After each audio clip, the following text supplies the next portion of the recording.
সদৌ অসম গৰিয়া জাতীয় পৰিষদৰ বৰনগৰ আঞ্চলিক সমিতিৰ শপত গ্ৰহণ কিছুদিন পূৰ্বে গঠন হোৱা সদৌ অসম গৰিয়া জাতীয় পৰিষদৰ বৰপেটা জিলা সমিতিৰ অন্তৰ্গত বৰনগৰ আঞ্চলিক সমিতিখনে আজি শপত গ্ৰহণ কৰে। আজি সৰভোগৰ ডেকাৰবৰী গাঁৱত বৰনগৰ আঞ্চলিক সমিতিৰ শপত গ্ৰহণ আৰু ৰাজহুৱা সভা এখন অনুষ্ঠিত হয়।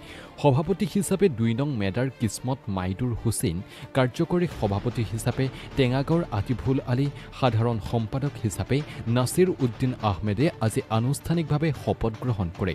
আজিৰ সভাত কেন্দ্ৰীয় সমিতি আৰু বৰপেটা জিলা সমিতিৰ কেইবাজনো নেতাকৰ্মী উপস্থিত থাকে।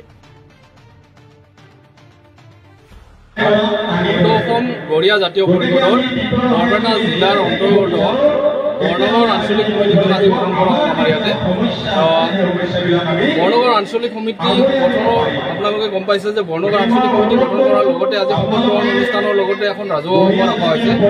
আৰু ৰাজহুৱা সভাখনৰ উদ্দেশ্য হৈছে যে গৰিয়া আমাৰ যি জনগোষ্ঠী, জনগোষ্ঠীটো সম্পৰ্কে বিভিন্ন কথা আলোচনা হৈছে, বিভিন্ন সমস্যাৰ কথা আলোচনা হৈছে।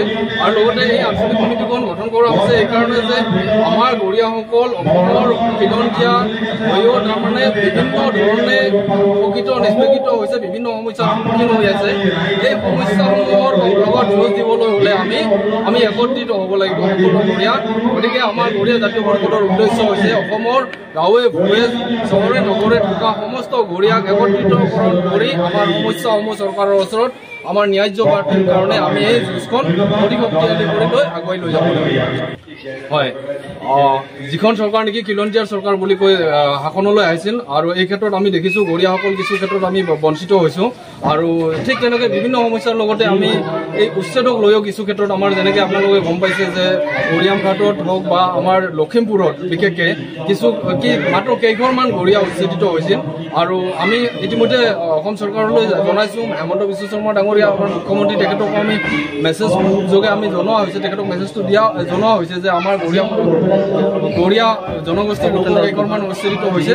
গতিকে এই জনগোষ্ঠীৰ লোকখিনি যিখিনি উচ্ছেদিত হৈছে সেইখিনি পুনৰ সংস্থাপন দিব লাগে, ক্ষতিপূৰণ দিব লাগে। আৰু অনাগত দিনত যি উচ্ছেদ প্ৰক্ৰিয়া চলিব, এই উচ্ছেদ প্ৰক্ৰিয়াৰ অন্তৰালত যাতে গৰিয়াই নাহে, কোনো গৰিয়া যাতে তাৰ অন্তৰ্ভুক্ত নহয়, তাৰ কাৰণে আমি অনুৰোধ জনাইছোঁ। আৰু লগতে হিমন্ত বিশ্ব শৰ্মা চৰকাৰখনৰ লগতে আমি সমগ্ৰ খিলঞ্জীয়া জনগোষ্ঠীক অনুৰোধ জনাইছোঁ যে গৰিয়াসকলৰ যদি যি ঠায়ে ঠায়ে যি 2-1 উচ্ছেদ হৈছে, এই সকলৰ সপক্ষে আপোনালোক খিলঞ্জীয়া হিচাপে আমাৰ কাৰণে আমাৰ হকে মাত মাতিব লাগে। উচ্ছেদৰ বিষয়টো হ'ল কি, আমি সদৌ অসম গৰিয়া জাতীয় পৰিষদৰ পৰা আগতো কৈছোঁ যে উচ্ছেদৰ কথাটোত আমাৰ অবৈধ বেদখলকাৰীৰ পক্ষত আমি কেতিয়াও নাই, আৰু যোৱা দিনতো নাছিলোঁ আৰু অনাগত দিনতো আমি অবৈধ বেদখলকাৰীৰ পক্ষত আমি কেতিয়াও নাই। কথা স্পষ্ট যে উচ্ছেদ যিটো হৈছে, আজি চাৰিওফালে জনগাঁথনি বা চাৰিওফালে পৰিৱেশ বিনষ্ট কৰি পেলাইছে মানে বেদখলকাৰীয়ে। গতিকে তেনে ক্ষেত্ৰত উচ্ছেদৰ কথাটো এটা স্পষ্ট কথা যে বেদখলকাৰীক উচ্ছেদ হোৱাটো আমি গৰিয়া জাতীয় পৰিষদৰ সমৰ্থন আছে। গৰিয়ামৰীয়া দেখি জাতীয় পৰিষদৰ পৰা আপোনালোকে ফালৰি কাটি আহিল নে কি? গৰিয়ামৰীয়া দেখি জাতীয় পৰিষদৰ পৰা আমি ফালৰি কাটি অহা নাই। গৰিয়ামৰীয়া দেখি জাতীয় পৰিষদ এটা 3টা জনগোষ্ঠীলৈ সংগঠন।